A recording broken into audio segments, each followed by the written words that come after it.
وتر سے پہلے اور عشاء کے بعد کچھ رکعتیں پڑھنے کا معمول بنا لے بنیت تہجد بنیت صلاۃ اللیل. وہ تو روزانہ پابندی سے پڑھے، ساتھ ہی کوشش کرتے رہے کہ آخر شب میں بھی آنکھ کھل جائے، اور آخر شب میں آنکھ کھل جائے تو پھر اس وقت میں جتنی توفیق ہو اس وقت میں پڑھ لے. اور اگر فرض کرو آنکھ نہ کھلی تو کم از کم عشاء اور وتر کے درمیان جو نماز پڑھی ہے وہ صلاۃ اللیل تہجد کے حکم میں انشاءاللہ لکھی جائے گی، اور تہجد اور صلاۃ اللیل کی برکات سے مکمل محرومی نہیں ہوگی. تو یہ کام تو بھائی ہر مومن کو کرنا ہی چاہیے کہ عشاء اور وتر کے درمیان کچھ رکعتیں پڑھ لے تہجد کی نیت، 4 پڑھ لے، 6 پڑھ لے، 8 پڑھ لے، جتنی توفیق ہو اتنی پڑھ لے. اور پھر کوشش ساتھ میں یہ بھی رہے، لیکن اس کا مطلب یہ نہیں ہے کہ اس پر اکتفا کر کے بیٹھ جائے، بلکہ اپنی یہ کوشش جاری رکھے کہ آخر شب میں بھی میں اٹھوں، اور جب اٹھ جائے تو اس وقت کی نماز بھی ادا کرے. اور جیسا میں نے عرض کیا کہ یوں تو نماز تہجد کے لیے کوئی خاص تعداد اس طرح کی مقرر نہیں ہے کہ بھائی اتنی ہی پڑھنی ہے ضرور، جتنے بھی موقع مل جائے، 2 پڑھ لے، 4 پڑھ لے، 6 پڑھ لے، 8 پڑھ لے، 10 پڑھ لے، 12 پڑھ لے، سب جائز ہے. اور اس میں سے کچھ اول شب میں پڑھ لے، کچھ آخر شب میں پڑھ لے، یہ بھی جائز ہے. اور البتہ وتر کا حکم یہ ہے کہ اگر آخر شب میں اٹھنے کا پکا یقین ہو تب تو وتر آخر شب میں پڑھنے چاہیے، اور اگر پکا یقین نہیں ہے، پتہ نہیں کہ میری آنکھ کھلے گی کہ نہیں کھلے گی، تو پھر وہ وتر اول رات ہی میں پڑھ لینے چاہیے. پھر اگر فرض کرو آنکھ کھل گئی تو دوبارہ وتر دہرانے کی ضرورت نہیں، صرف تہجد کی نماز پڑھ لے، یہ بھی کافی. لیکن اس طرح عادت ڈالنے کی ضرورت ہے. اور یہ جو میں نے عرض کیا کہ آخر شب میں اٹھنے کی کوشش کرے، اس کے لیے حضرت والا نے ایک اور، ہمارے حضرت والا حضرت ابو بکر رضی اللہ تعالیٰ عنہ کا عجیب یہ مزاج تھا کہ کمزور سے کمزور اور بے ہمت سے بے ہمت آدمی کے لیے بھی کچھ نہ کچھ نسخہ تجویز فرما دیتے. کہ کوئی یہی نہیں کہ با ہمت بڑا طاقتور اور مضبوط آدمی ہو تو وہی عمل کر سکتا ہے، نہیں، جو کمزور ہیں، بے ہمت ہیں، ان کے واسطے بھی کوئی نہ کوئی آسان نسخہ ایسا تجویز فرما دیتے تھے کہ عمل کر لے تو انشاءاللہ اس کا کچھ نہ کچھ نفع ان کو ہو جائے. تو حضرت نے فرمایا جن لوگوں کی کو آخر شب میں اٹھنے کی عادت نہیں ہے تو وہ ایک کام کر لیں. فرما دیتے کہ اکثر ایسا ہوتا ہے کہ رات کو سوتے سوتے کسی نہ کسی وقت آدمی کی آنکھ کھل جاتی ہے، کبھی قضاء حاجت کے لیے پیشاب وغیرہ کی ضرورت پیش آ گئی، کبھی ویسے ہی آنکھ کھل گئی تھوڑی دیر کے لیے. فرما دیتے کہ اس جب کہ آنکھ کھل گئی تو اس وقت تھوڑی دیر کے لیے بستر پر بیٹھ جاؤ. یا تو میں نہیں کہتا کہ جاؤ جا کے وضو کرو اور نماز پڑھو، لیکن ابتدا میں جب آنکھ کھلی تو تھوڑی دیر کے لیے بستر پر بیٹھ جاؤ اور بیٹھ کر کے سوچو کہ یہ وہ وقت ہے جس کے بارے میں حدیث میں آیا ہے کہ اللہ تعالیٰ کی طرف سے پیغام آ رہا ہے، اعلان عام ہو رہا ہے کہ ہے کوئی مغفرت مانگنے والا جس کی میں مغفرت کروں. تو یہ تصور کر کے تھوڑی دیر کے لیے دعا کر لو بیٹھ کے. ایک تو اپنی مغفرت کی دعا کر لو، اور دوسرے اس بات کی دعا کر لو کہ یا اللہ مجھے تہجد میں آخری شب میں اٹھنے کی توفیق نہیں ہو رہی، اپنے فضل و کرم سے مجھے یہ توفیق عطا فرما دیجیے. فرمایا یہ دعا کرو، پڑھ کے سو جاؤ.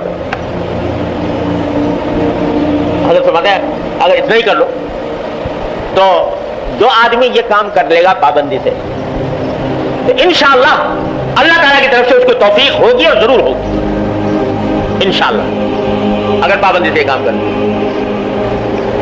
تو ہمارے حضرت والا حضرت ابو بکر صلی اللہ تعالیٰ عنہ فرماتے تھے کہ حقیقت کا مزاج یہ تھا کہ وہ لوگوں کو لانے کے لیے آسان سے آسان تجویز بتاتے تھے. جیسے دانہ ڈالا جاتا ہے نا جانور کو، تو اس طریقے سے دانہ ڈالتے تھے. اور تجربہ یہ ہے کہ جو شخص یہ کام کر لے گا پابندی سے، جب بھی آنکھ کھلے بیٹھ جائے چند لمحے کے لیے دعا مانگ لے اللہ تعالیٰ سے، انشاءاللہ وہ تہجد کی برکات سے محروم نہیں رہے. ہمارے حضرت والا حضرت ڈاکٹر صاحب صلی اللہ تعالیٰ عنہ اللہ تعالیٰ ان کے درجات بلند فرمائے، وہ فرمایا کرتے تھے کہ میاں یہ جو انسان کا نفس ہے نا، اس نفس کو قابو میں کرنے کے لیے کبھی کبھی اس کے ساتھ تدبیر سے کام لینا پڑتا ہے. اور پھر اپنی مثال دینے لگے، حضرت والا اپنی مثال دینے لگے. یہ آخر دور کی بات ہے جب عمر زیادہ ہو گئی تھی، 80 سال سے زیادہ متجاوز ہو گئی تھی. اور جب سے حضرت والا سے حضرت جبریل قدس اللہ تعالیٰ صدرہ سے تعلق ہوا تھا تو ماشاءاللہ تہجد کے عادی تھے اور 2 گھنٹے کے اذکار کا 2 گھنٹے مسلسل اذکار میں صرف فرماتے تھے. تو پھر فرمانے لگے کہ رات میری جب تہجد کے وقت میں بیدار ہوا تو طبیعت میں بڑی کشمکشاہٹ تھی، سستی، طبیعت تھکی ہوئی تھی اور اٹھنے کو دل نہیں چاہ رہا تھا. یہ میں بات کر رہا ہوں اس وقت جبکہ 80 سال سے عمر متجاوز ہو چکی تھی، جوانی کی بات نہیں ہو رہی ہے، بڑھاپے میں بھی 80 سال سے زیادہ عمر. تو فرمانے لگے کہ طبیعت میں کشمکشاہٹ پیدا ہوئی اور دل نے یہ کہا کہ بھائی تمہاری طبیعت خراب چل رہی ہے، کمزور ہو، تھکے ہوئے ہو، نیند بھی ضروری ہے صحت کے لیے، اگر نیند پوری نہ ہوئی تو بیماری ہونے کا اندیشہ ہے. تو ایسے میں تہجد کوئی فرض واجب تو ہے نہیں، لہذا اگر ایسے حالت میں چھوٹ جائے تو کیا مذائقہ. یہ طبیعت میں خیال وارد ہوا. تو جب یہ خیال آیا تو میں نے یہ کہا کہ ٹھیک ہے، واقعتاً تہجد کوئی فرض واجب نہیں ہے اور کوئی ضروری نہیں کہ آدمی اس حالت میں بھی جبکہ کمزور ہے، بوڑھا ہے، ضرور کرے. لیکن میں نے کہا کہ دیکھو یہ رات کا وقت ہے جس میں اللہ تعالیٰ کا منادی آواز لگا رہا ہے کہ ہے کوئی مغفرت کرنے والا جس کی مغفرت کروں، ہے کوئی رزق مانگنے والا جس کو رزق دوں. تو اس رات میں اللہ تعالیٰ کی طرف سے منادی ہو رہی ہے تو یہ اچھا نہیں لگتا کہ بستر پر پڑا رہوں. چلو ایسا کرو، نماز نہ پڑھو، اٹھ کے بیٹھ جاؤ اور بیٹھ کے تھوڑی سی دعا کرو. تو کہتے ہیں یہ خیال لا کر میں بیٹھ گیا، میں نے بٹھا لیا اپنے آپ، یہ خیال لا کر دعا کرنی شروع کر. جب دعا کرنی شروع کی تو پھر میں نے کہا کہ بھائی یہاں تک تو آ گئے، دعا کرنی شروع کر دی، تو یہ دعا بغیر وضو کے کر رہے ہو تو ذرا سا آگے بڑھ کے وضو کر لو. تو وضو کر کے اگر دعا کرو گے تو اس میں زیادہ برکت ہوگی. نہ پڑھنا نماز، لیکن وضو کر کے دعا کر لو. یہ دل کو سمجھایا اور جا کر میں نے وضو کر لیا، وضو کر کے دعا کرنے بیٹھ. تو پھر بعد میں دل کو کہا کہ یہ یہاں بستر میں بیٹھ کے کر رہے ہو، مصلی میں بیٹھ کے کر لو یہ دعا. تو کرنے لگے، میں مصلی پہ جا کے جب پہنچا تو بس اللہ اکبر کر کے نیت بات جلدی سے. تو فرمایا کہ انسان کو اپنے نفس کو اس طرح بہلانا پڑتا ہے تب جا کر وہ قابو آتا ہے. جس طرح وہ تمہیں چکر دیتا ہے اور وہ تمہیں بہکاتا ہے تو تم بھی اس کو چکر دو اور تھوڑا سا اس کو بہلا کر لے جاؤ، تھوڑا سا آگے بڑھا. اور تجربہ یہ ہے کہ جب آدمی اپنے نفس کو اس طرح قابو کرنا چاہتا ہے تو اللہ تبارک و تعالیٰ کی طرف سے مدد بھی ہوتی ہے.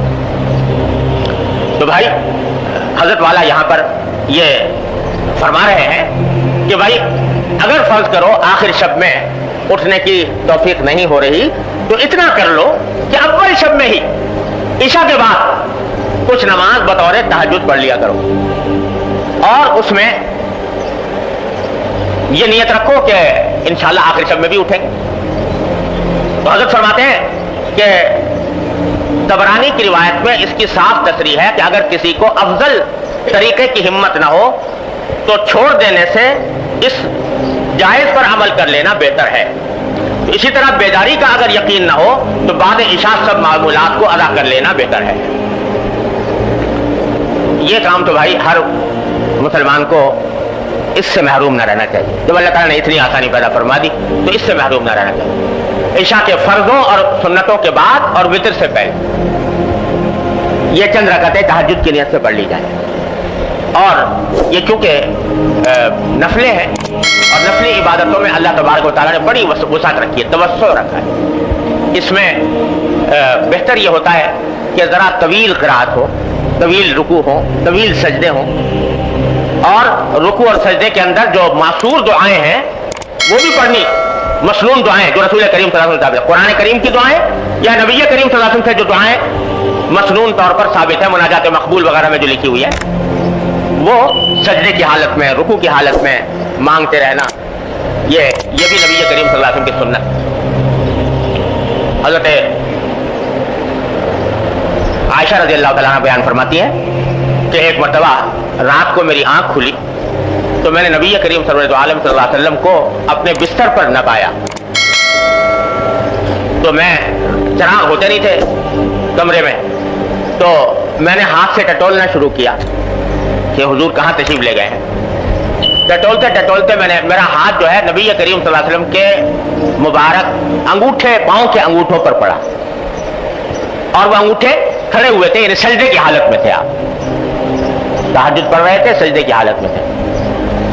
پھر میں نے جب قریب پہنچی تو میں نے سنا کہ رسول کریم صلی اللہ علیہ وسلم سجدے کی حالت میں ہیں اور یہ فرما رہے ہیں کہ اللہم انی اعوذ برضاک من سخطک وبمعافاتک من عقوبتک واعوذ بک منک لا احصی ثناء علیک انت کما اثنیت علی نفسک. یہ دعا مانگ رہے ہیں سجدے میں کہ اللہم انی اعوذ برضاک من سخطک, یا اللہ میں آپ کی ناراضگی سے آپ کی رضامندی کی پناہ مانگتا ہوں. اس بات سے پناہ مانگتا ہوں کہ آپ مجھ سے ناراض ہو جائیں. آپ کی رضا کی پناہ مانگتا ہوں, آپ کی ناراضی سے, اور آپ کے عذاب سے پناہ مانگتا ہوں, آپ کے عذاب سے پناہ مانگتا ہوں, آپ کی معافی کی, کہ آپ مجھے معاف کرتے ہیں کہ مجھے عذاب نہ دیں. تو یہ معصور دعائیں آپ پڑھ رہے تھے حالت سجدہ میں. اس لیے تمام نفل نمازوں میں بالعموم اور تہجد اور صلاۃ اللیل میں بالخصوص رکوع میں اور سجدے میں علاوہ جو اس کے اذکار ہیں سبحان ربی العظیم, سبحان ربی الاعلیٰ وغیرہ, اس کے علاوہ جو دوسرے دعائیں ہیں دوسری وہ بھی پڑھی جا سکتی ہیں. اور جب آدمی ذرا اہتمام اور توجہ سے یہ دعائیں پڑھے تو صلاۃ اللیل کا لطف اور اس کے ذریعے اللہ تبارک و تعالیٰ کے ساتھ تعلق میں قوت ایسی پیدا ہوتی ہے کہ جو اور کسی عمل میں مشکل سے ہوتی ہے. رات کی نماز میں اللہ نے بڑا عجیب معاملہ رکھا ہے. حضرت شیخ عبد القادر جیلانی رحمۃ اللہ علیہ, اللہ تعالیٰ ان کے درجات بلند فرمائے, یہ آپ سب جانتے ہیں بڑے درجے کے اولیاء اللہ میں سے ہیں. تو جب ان کی ولایت اور ان کی بزرگی کی شہرت ہوئی تو وہاں ایک ریاست تھی جس کا نام تھا نیمروز. نیمروز کی ایک ریاست تھی. اس کے بادشاہ نے حضرت شیخ عبد القادر جیلانی رحمۃ اللہ علیہ کی خدمت میں پیشکش کی کہ میں اپنی یہ ساری سلطنت آپ کو دینے کے لیے, آپ کی خدمت میں پیش کرنے کے لیے تیار ہوں. آپ یہ ساری سلطنت میری طرف سے ہدیے کے طور پر لے لیں. پوری ریاست, نیمروز کی ریاست مجھ سے لے لیں. نیمروز نام تھا ایک ریاست کا, اور یہ فارسی لفظ ہے جس کے معنی ہوتے ہیں آدھا دن. نیمروز کے معنی آدھا دن, لیکن نام تھا ایک ریاست کا. تو وہ ریاست حضرت شیخ عبد القادر جیلانی رحمۃ اللہ علیہ کی خدمت میں پیش کی. تو حضرت نے جواب میں 2 شعر لکھ کے بھیجے. عجیب و غریب شعر ہیں جو انہی کے مقام کا آدمی کہہ سکتا ہے. فارسی میں ہے کہ کیوں چتر سنجری رخ بختم سیاہ باد, کیوں چتر سنجری رخ بختم سیاہ باد, گر دل اگر ببد حوث ملک سنجرم, زاگاہ کے یافتم خبر از ملک نیم شب, من ملک نیم روز بدانگے نمی خرم. فرمایا کہ سنجر بھی ایک ریاست حکومت تھی. اس کا جو بادشاہ تھا وہ کالے رنگ کا تاج پہنا کرتا تھا اپنے سر کے اوپر. تو حضرت نے فرمایا کہ اگر میرے دل میں کسی بھی سلطنت, حکومت, کسی بھی ملک کی ذرا سی بھی ہرس ہو تو اللہ میری قسمت کو ایسا کالا کر دے جیسے کہ سنجر کے بادشاہ کا تاج کالا ہے. سنجر کے بادشاہ کا تاج کالا تھا, تو جس طرح وہ کالا ہے اللہ میرے مقدر کو ویسا کالا کر دے. کیوں چتر سنجری رخ بختم سیاہ باد, در دل اگر ببد حوث ملک سنجرم. پھر فرمایا کہ زانگاہ کے یافتم خبر از ملک نیم شب. تو مجھے نیمروز کی سلطنت پیش کر رہے ہو. نیمروز کے معنی آدھا دن. تو جب سے میں نے نیم شب کی سلطنت حاصل کی ہے, یعنی آدھی رات کی سلطنت, یعنی تہجد اور صلاۃ اللیل, جب سے میں نے آدھی رات کی سلطنت حاصل کی ہے تو میں آدھے دن یعنی نیمروز کی سلطنت کو ایک دمڑی کے عوض بھی خریدنے کو تیار نہیں. جو نعمت اللہ تعالیٰ نے مجھے صلاۃ اللیل میں عطا فرما دی, تو اللہ تبارک و تعالیٰ اپنے فضل و کرم سے اس کا کچھ حصہ ہمیں بھی عطا فرما دے. حضرت سفیان ثوری رحمۃ اللہ علیہ فرماتے ہیں کہ اللہ تبارک و تعالیٰ نے ہمیں صلاۃ اللیل میں جو لذت عطا فرمائی ہے اور اس کا جو نفع عطا فرمایا ہے, اگر دنیا کے بادشاہوں کو اس کی ہوا لگ جائے کہ یہ لذت بھی حاصل ہوتی ہے تو تلواریں لے لے کر ہم ہمارے سے مقابلے پر آ جائیں کہ ہم یہ لذت حاصل کریں گے تمہارے مقابلے میں. تو اللہ تبارک و تعالیٰ نے یہ نعمت عطا فرمائی ہے رات کے وقت میں اللہ سے رجوع کرنے والوں، اور اس کی پہلی سیڑھی جو ہے وہ حضرت والا نے اس ملفوظ میں بیان فرمائی ہے۔ اللہ تبارک و تعالیٰ اپنے فضل و کرم سے، اپنی رحمت سے ہم سب کو اس پر عمل کی توفیق عطا فرمائے اور صلاۃ اللیل کی نعمت سے